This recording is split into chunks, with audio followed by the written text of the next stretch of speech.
नमस्कार दोस्तों। कैसे हो आप सब लोग? आई होप आप अच्छे होंगे। और आप लोगों ने वो पुराना लेक्चर देख लिया होगा, पुराना पूरा चैप्टर जो था cell the unit of life. Cell क्या था हमारे पास? The unit of life. Cell हम लोगों ने करीबन 8 लेक्चर में ख़त्म कर दिया था, जिसमें सिर्फ 15-10 मिनट के ही लेक्चर थे, 8-9 मिनट के लेक्चर थे, उससे ज़्यादा कोई लेक्चर नहीं था। ठीक है। और इसके बाद देखेंगे हम द सेल साइकिल और सेल डिवीजन। पहले हम लोगों ने देख लिया था कि सेल क्या है और सेल के कंपोनेंट क्या क्या होते हैं। प्रोकैरियोटिक का सेल हम लोगों ने अलग अलग देख लिया था, जबकि यूकैरियोटिक का सेल हमने क्या देख लिया था? अलग देखा था। और उसमें ऑर्गेनेल क्या होते हैं उनको भी हम लोगों ने डिटेल में पढ़ लिया था। ठीक है। कैसा कैसा उनका स्ट्रक्चर होता है, क्या उनका फंक्शन होता है, सब कुछ हम लोगों ने सेल के बारे में कंप्लीट पढ़ लिया था। और किसने उसकी डिस्कवरी करी थी, कब उसकी डिस्कवरी करी थी, ये सब कुछ हम लोगों ने सेल के बारे में पढ़ लिया था। अब हम देखेंगे cell cycle and cell division के बारे में। ठीक है। फिर सेल साइकिल सेल डिवीजन के बारे में हम पूरा देख लेंगे। सबसे पहले आता है हमारे पास सेल डिवीजन क्यों होता है, जो सेल साइकिल और सेल डिवीजन क्यों होता है, एक नॉर्मल सा क्वेश्चन है। ठीक है। तो मैं अगर इसका आंसर बताऊं कि सेल साइकिल और सेल डिवीजन इसलिए होता है ना, क्योंकि जो सेल है ना वो अगर डिवाइड होगी ना तो सेल का स्ट्रक्चर तो बढ़ता रहता है, क्योंकि सेल एक ऐसी चीज़ है जिसका साइटोप्लाज्मिक ग्रोथ हमेशा होते रहती है। साइटोप्लाज्मिक जब ग्रोथ होती है ना तो उसमें न्यूक्लियस तो उतना ही रहता है, लेकिन साइटोप्लाज्म बड़ा हो जाता है। तो जो न्यूक्लियस है ना वो पूरे सेल में कमांड नहीं कर पाती है, क्योंकि न्यूक्लियोप्लास्ट तो बड़ा हो जाएगा और सेल बड़ी हो जाएगी, और जितनी बड़ी सेल हो जाएगी उसमें जो न्यूक्लियस होता है वो कमांड नहीं दे पाता है। अब जैसे देखो कि एक गाँव में एक प्रधान है। ठीक है। तो एक प्रधान 500 परिवार का प्रधान है, एक गाँव में एक प्रधान। ठीक है। तो सिर्फ 500 पे कमांड कर पाता है। अचानक से उसमें कितने 1000 परिवार आ गए, तो प्रधान उस पूरे 1000 गाँव के लोगों को कमांड नहीं दे पाएगा, मतलब परिवारों को कमांड नहीं दे पाएगा। ठीक है। इसीलिए हम लोगों को 2 प्रधान की ज़रूरत पड़ती है। वैसे ही भी सेल डिवीज़न में भी उससे रिलेट करके बताऊंगी मैं आपको। वाई सेल डिवाइड, सेल क्यों डिवाइड करती है। ठीक है। Cell division occur when nucleocytoplasmic ratio of the disturb. जब न्यूक्लियोसाइटोप्लाज्मिक रेशियो का मतलब होता है ये न्यूक्लियस है और ये क्या हमारे पास सेल है, और इसमें जो सेल साइटोप्लाज्म है ना, ये साइटोप्लाज्म है ना, साइटोप्लाज्म। इसमें जब डिस्टर्ब हो जाता है ना न्यूक्लियोसाइटोप्लाज्मिक रेशियो में, मतलब नीचे ऊपर हो जाता है, न्यूक्लियस तो कम रह जाता है, एक ही रहता है, और क्या होता है साइटोप्लाज्म क्या हो जाता है, ज़्यादा हो जाता है। ठीक है। फिर जो साइटोप्लाज्म बड़ा होता है और न्यूक्लियस भी बड़ा होता है ना, तो जो न्यूक्लियस होता है ना, न्यूक्लियस जब छोटा रहता है और साइटोप्लाज्म और सेल बड़ी हो जाती है तो ये कमांड नहीं दे पाता पूरा। ये तो पुराना सेल है ना, ये वाला है पुराना सेल। ठीक है। ओल्ड सेल जितना ये था, और इसका साइटोप्लाज्म क्या हो जाता है, बढ़ जाता है, उसका इंक्रीज हो जाता है, इसका साइज क्या, इसका साइज क्या हो जाता है, इंक्रीज हो जाता है इस साइटोप्लाज्म का। तो सेल का साइज भी मतलब इंक्रीज हो जाता है।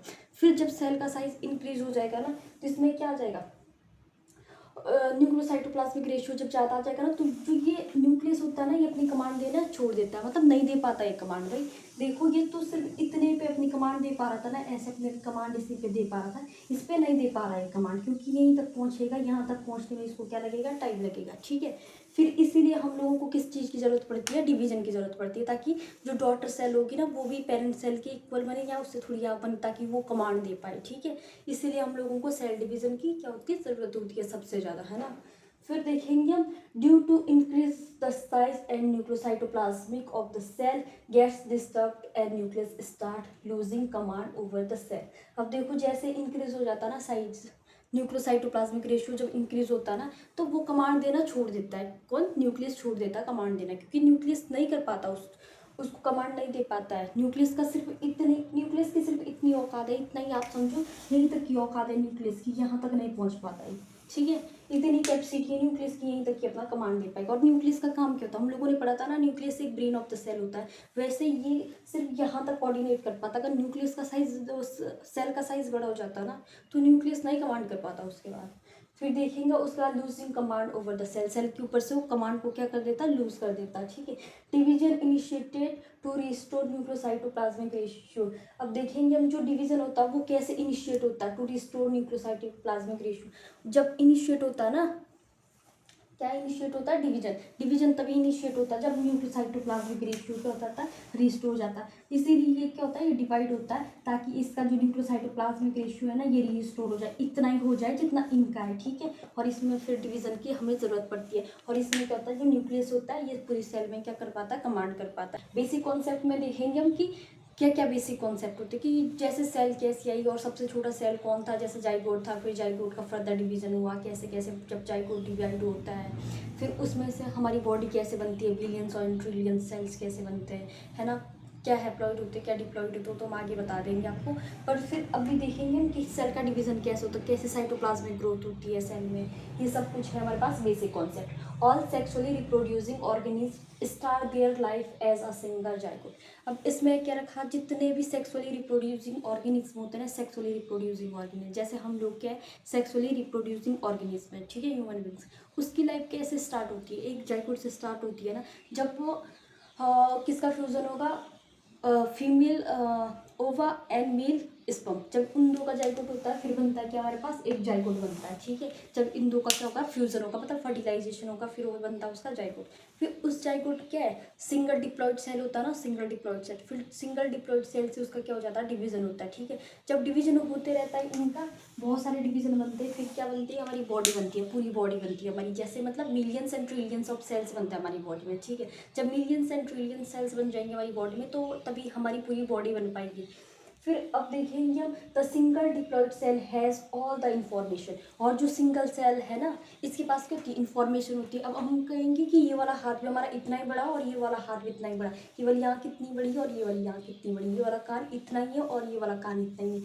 तो कैसे पता चलता है कि इन दो का साइज बराबर करना है, इन दो का साइज बराबर करना है, ये उल्टा हाथ बनाना, ये उल्टा हाथ बनाना है, ये सब कुछ इन्फॉर्मेशन किसके पास होती है, हमारे पास डीएनए के पास होती है। और डीएनए कैसा है, डीएनए हमारे पास एक जेनेटिक मटेरियल होता है, हमारे पास कुछ के पास तो आरएनए भी होते हैं, जैसे कुछ फ्यू वायरसेस है उनके पास आरएनए जेनेटिक मटेरियल होता है, लेकिन मोस्ट ऑफ द ऑर्गेनिज्म के पास क्या होता है, डीएनए क्या होता है, जेनेटिक मटेरियल रहता है, क्योंकि डीएनए क्या होता है, स्टेबल रहता है, हमारे पास भी क्या है, डीएनए जेनेटिक मटेरियल है, और डीएनए के पास सारी इन्फॉर्मेशन रहती है कि कौन सा स्ट्रक्चर क्या बनाना, कौन सा स्ट्रक्चर कैसा बनाना, ठीक है, डीएनए के पास सारी इन्फॉर्मेशन रहती है, all the information DNA, how to make all organism, कैसे ऑल ऑर्गेनिज्म बनेंगे, ठीक है, and part of the organism, कैसे उसके पार्ट बनेंगे, कैसा तो एक व्यक्ति बनेगा और कैसे उसके पार्ट बनेंगे, ठीक है, पूरा स्ट्रक्चर जो भी होता है ना, जो इन्फॉर्मेशन होती है कि इसको कैसे बनाना है, इसको कैसे बनाना है, ये सब कुछ डीएनए के पास रहती है, कैसे इसके काले बाल बनाने, सफ़ेद बाल बनाने, नीली आँखें बनानी, भूरी आँखें बनानी, ये किसके पास रहती है इन्फॉर्मेशन, एज अ जीन के रूप में ये इन्फॉर्मेशन रहती है किसके पास, डीएनए के पास, ठीक है, और फिर ये एक्सप्रेस हो जाता है बाद में, है ना।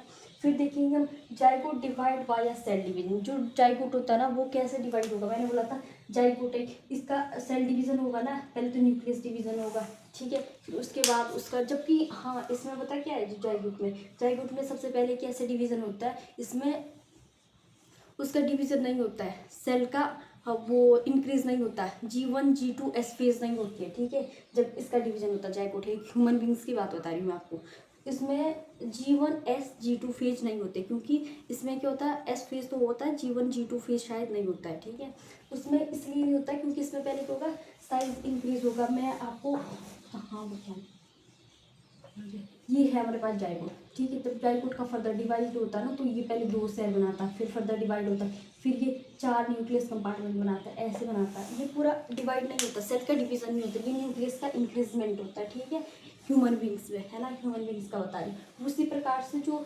रिप्रो वो billions and trillions of cells बना देता है, ठीक है, zygote divide by cell division to make millions and billions of the cell constitute of our body, जैसे हम लोगों ने बोला सेल जब डिवाइड होता है तभी हमारी बॉडी में millions and billions of the cell बनते हैं, ठीक है।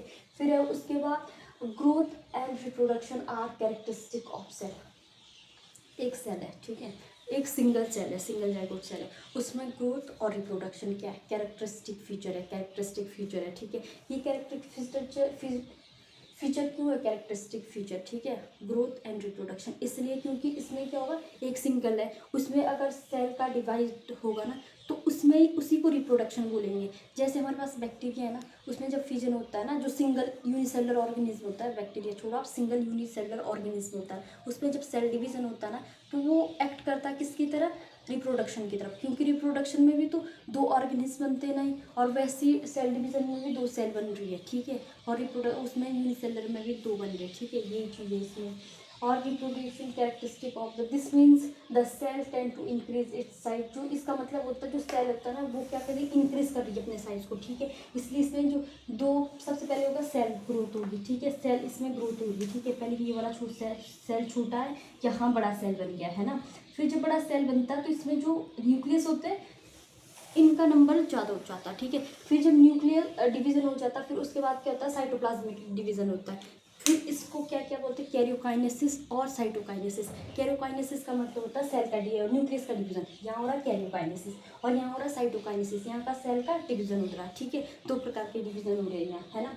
फिर size increase and grow divide two and it's part, और इसके साइज जब इंक्रीज होते रहेंगे तो उसके पार्ट अलग अलग बनते रहेंगे, ठीक है। ये पूरा बेसिक कॉन्सेप्ट है उसमें सेल डिवीजन वाले और सेल साइकिल में कैसे कैसा इनका इंक्रीजमेंट होगा। और वैसे ही हम सारा इसके बारे में पढ़ेंगे पूरा कि कैसे कैसे डिवाइड होते हैं, कैसे मतलब हमारे पास इंटरफेज आती है, एम फेज आती है, एम फेज माइटोटिक आती है, म्यूसिस आती है, अलग अलग प्रकार की। हम किसके बारे में, सेल साइकिल के बारे में। सेल साइकिल से आपसे क्या समझते हो, सेल है उसमें साइकिल हो रही है, साइकिल का मतलब हो रहा है जहाँ से स्टार्ट हो रही है वहीं खत्म हो रही है ना, सेल साइकिल, ठीक है। जहाँ से स्टार्ट हो रही है वहीं खत्म हो रही है, फिर उसके बाद दोबारा स्टार्ट हो रही है, फिर दोबारा स्टार्ट हो रही है, ऐसे यहाँ से स्टार्ट होगी यहीं खत्म होगी, फिर यहीं से दूसरी सेल साइकिल स्टार्ट होगी यहीं खत्म होगी। इस टाइप से ये सेल साइकिल अपने इवेंट पूरे करते हैं। इसीलिए यहाँ देखो सेल साइकिल पे लिख रखा it is a sequence of events. ये क्या सीक्वेंस है, ये एक के बाद एक की बारी आती, एक के बाद एक की बारी आती, यहीं खत्म होती यहीं स्टार्ट होगी, यहीं से स्टार्ट हुई यहीं से खत्म हुई, ठीक है। इसलिए इसका नाम क्या रखा, साइकिल रखा, सेल साइकिल। इवेंट इन विच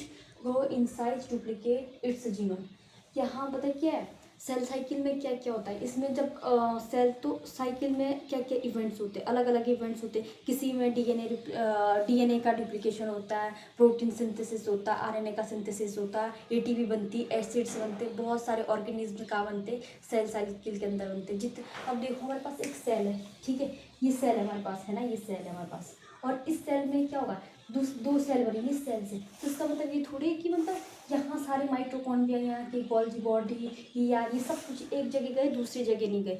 इसका मतलब क्या होता है, इसमें क्या होगा, दोनों में बराबर बांट जाएंगे। मतलब जितने भी इवेंट्स होंगे ना सेल साइकिल में, एक सेल है, सेल की जितनी भी चीज़ें होगी सेल के अंदर वो दोनों क्या हो जाएगी, डुप्लीकेट हो जाएगी। उन दोनों का क्या होगा, वो हो जाएगा, डिवीज़न हो जाएगा। जैसे एक माइटोकॉन्ड्रिया का भी दो डिवीज़न होगा, मतलब ताकि ये दोनों डॉटर सेल में पहुंच पाए, ठीक है। ये सेल साइकिल में इवेंट होते हैं, ठीक है। Then duplication of cell organelle, यहाँ क्या होता है, डुप्लीकेशन भी होता है सेल ऑर्गेनिल्स का।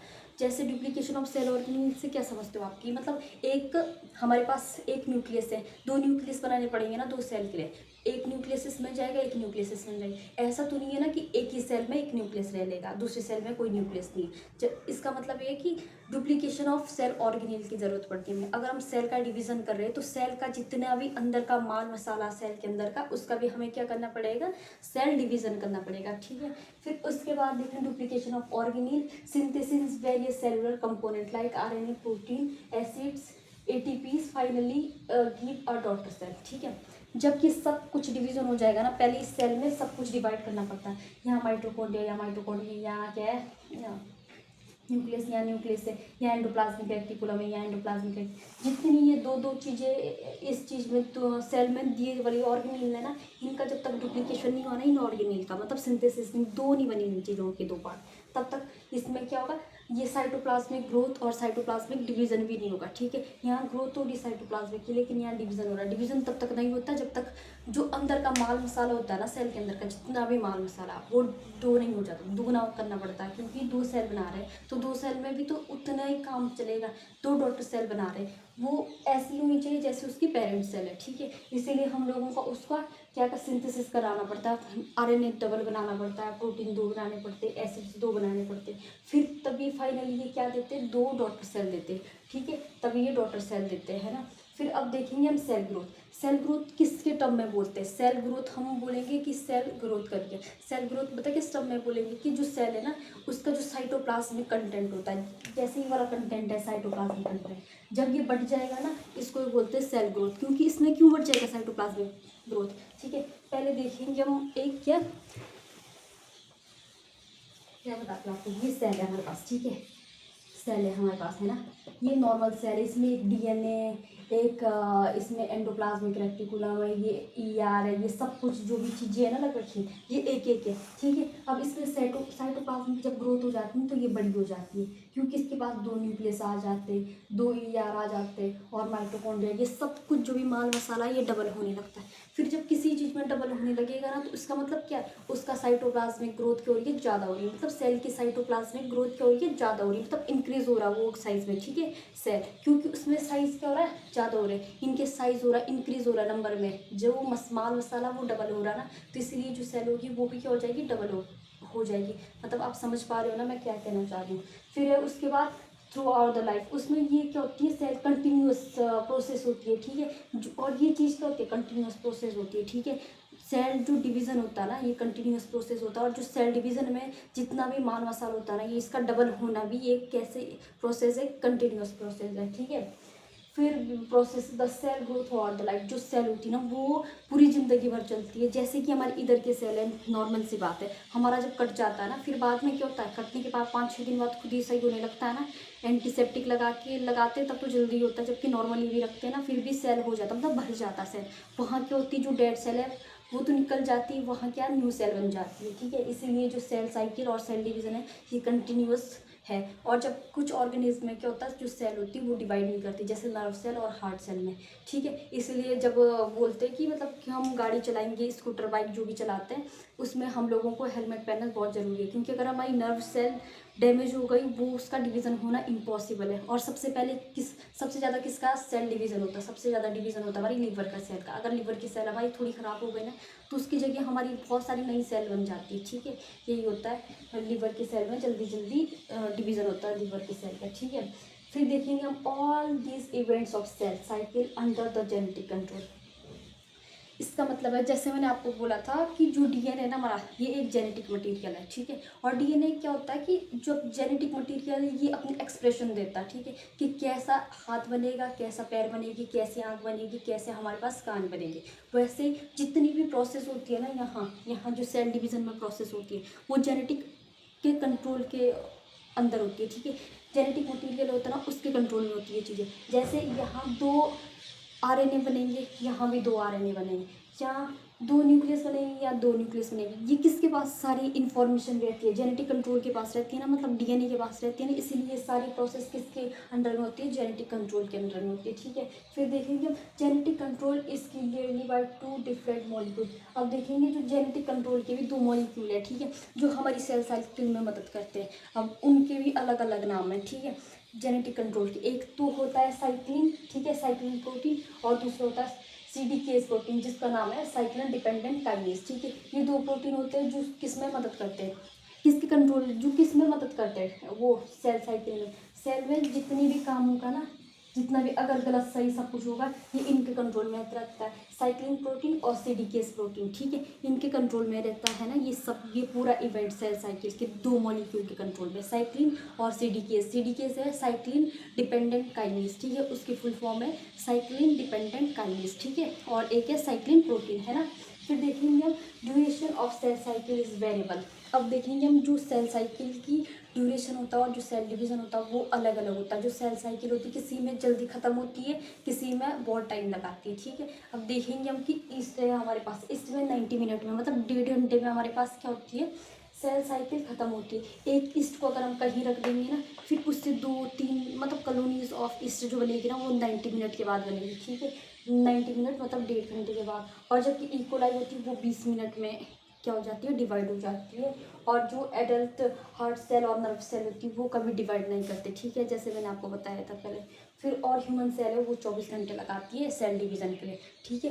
यही सब कुछ सेल साइकिल का पूरे वो होते हैं कि सेल साइकिल में क्या क्या चीज़ होती है, कि एक सीक्वेंशियल प्रोसेस है, जहाँ से स्टार्ट हुआ वहीं से ख़त्म हुआ, और वहीं से जब स्टार्ट हुआ वहीं से जब हम ख़त्म होके दोबारा स्टार्ट करेंगे, उसमें 2 प्रोटीन लगते हैं, 2 मॉलिक्यूल लगते हैं, एक का नाम है साइक्लिन प्रोटीन, एक का नाम है CDKase। और उसके क्या क्या काम रहते हैं, ये किसके कंट्रोल में रहता है, जेनेटिक कंट्रोल में रहता है। जेनेटिक मटेरियल क्या होता है हमारे पास, DNA होता है ना, और DNA के कंट्रोल में रहता है ये सब कुछ चीज़ें, ठीक है। ये पूरी सिक्वेंशियल प्रोसेस है, ठीक है। सेल साइकिल हमारे पास कैसी प्रोसेस है, सीक्वेंशियल प्रोसेस है, ये सीक्वेंस में चलती है और इसके इवेंट्स भी कैसे होते हैं, सीक्वेंस में होते हैं। और सेल साइकिल में सब चीज़ का डुप्लीकेशन होता है, जो भी उसके अंदर का माल मसाला होता है उस सब चीज़ का डुप्लीकेट देखेंगे हम।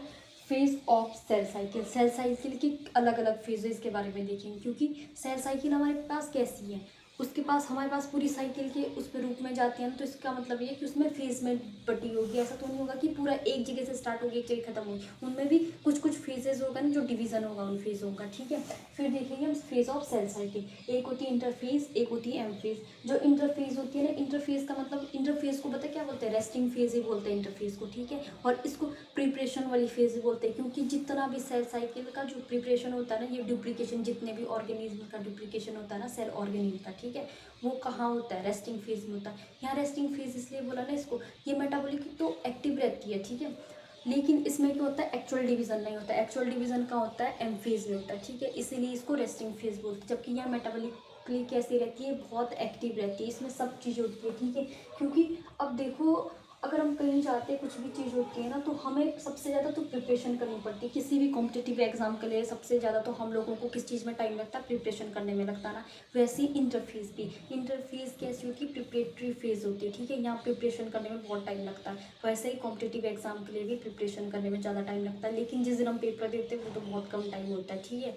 वैसे ही जो एम फेज होती है ना, यहाँ भी बहुत कम टाइम लगता है, मतलब 1 घंटे से भी कम टाइम लगता है, ठीक है, किसमें, एम फेज में। और एम फेज को क्या बोलते हैं, एक्चुअल डिवाइडिंग फेज बोलते हैं, क्योंकि यहाँ एक्चुअल में डिवीजन होता है किसका, साइटोप्लाज्म और क्या बोलते हैं उसका, न्यूक्लियस का, ठीक है, इन दोनों का यहाँ रियल में वो होता है, डिवीजन होता है। अब देखेंगे हम इंटरफेज, इंटरफेज में भी 3 फेजेस आती है, एक आते हैं हमारे पास G1 फेज, एक आती है S फेज, एक आती है G2 फेज। G1 फेज में जितने भी ATP, RNA, ये सब कुछ मोस्ट ऑफ द ऑर्गेनिल यहाँ डुप्लीकेट हो जाते हैं, यहाँ DNA का डुप्लीकेशन होता है, यहाँ फिर कुछ कुछ ऑर्गेनिल्स का डुप्लीकेशन होता है, ठीक है। जबकि M फेज में क्या होता है, कैरियोकाइनेसिस और साइटोकाइनेसिस। अब कैरियोकाइनेसिस, कैरियो से मतलब क्या समझते हैं, कैरियो का मतलब होता है न्यूक्लियस, साइटो का मतलब होता है साइटोप्लाज्म, ठीक है। जो कैरियो का मतलब होता है डिवीजन ऑफ न्यूक्लियस, और साइटोप्लाज्म का मतलब होता है, साइटोकाइनेसिस का मतलब होता है डिवीजन ऑफ साइटोप्लाज्म, ठीक है। अब देखेंगे हम 4 फेजेस होती है कैरियोकाइनेसिस की, ठीक है, prophase, metaphase, anaphase and telophase, ठीक है। प्रोफेज फर्स्ट फेज होती है, उसके बाद ये सिक्वेंसली डिवाइड होते हैं, फिर उसके बाद आती है हमारे पास साइटोकाइनेसिस फेज, ठीक है। ये इनके सब कुछ फेज है, और इसके बाद पढ़ेंगे हम लोग इसके बारे में पूरी, उसके बारे में कि सबसे पहले पढ़ेंगे हम इंटरफेस के बारे में, इंटरफेस क्या होती है, ठीक है। और आज के लिए इतना ही। अगर आपको ये लेक्चर पसंद आए तो लाइक करना, सब्सक्राइब करना और अपने दोस्तों को शेयर करना। और अगर आपको कुछ भी ऐसे डाउट लगते हैं तो आप लोग कमेंट में ज़रूर बता सकते हैं, मैं उस प्रकार से काम करूँगी। जो आपको चाहिए होगा, कुछ भी स्टडी मटेरियल से रिलेटेड अगर आपको कुछ चाहिए होगा तो कमेंट में बताना। और इसके जो नोट्स है वो मैं आपको लिंक दे दूँगी, टेलीग्राम की भी और व्हाट्सअप लिंक भी दे दूँगी ग्रुप में, उसमें पूरे नोट्स हमारे पास प्रोवाइड होंगे, ठीक है। और थैंक यू।